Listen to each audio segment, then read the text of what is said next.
In the late stages of the race, Lando Norris was rocket fast on his new hard tire running in P5. His pace was enough to potentially make it to P2, but he needed to overtake his teammate first. On lap 62, Lando closed up on Oscar Piastri and was preparing an overtake.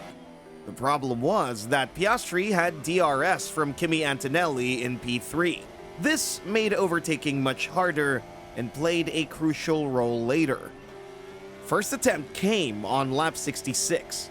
Norris absolutely dive-bombed Piastri into the hairpin and overshot the apex, which allowed Oscar to switch back.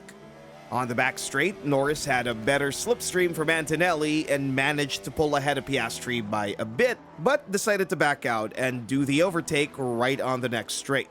So, he braked early and allowed himself to open up the last chicane to have a better exit out in the final straight. Did you notice how Norris positioned his car before the chicane?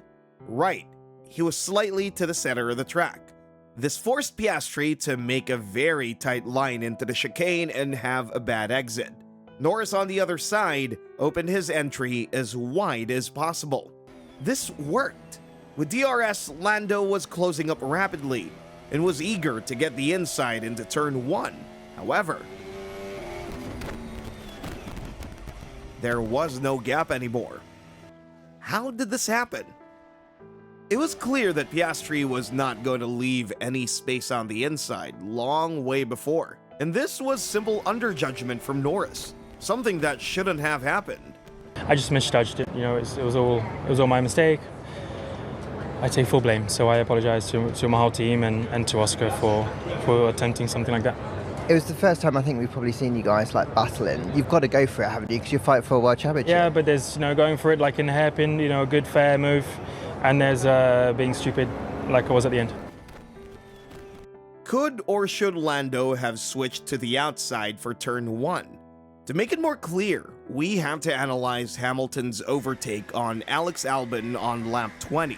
The defensive actions from Alex were identical to Piastri. The only difference? Albon had no DRS and was on worn mediums against Hamilton's new hards.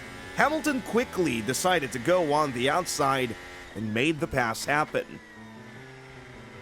The question is, if Norris opted for the outside, with Piastri having DRS, would the speed difference be enough for the overtake to happen?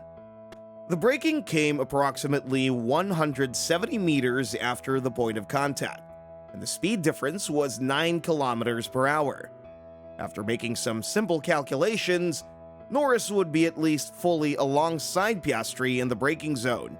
Would that be enough for an overtake? We'll never know, and the fight lives for another day.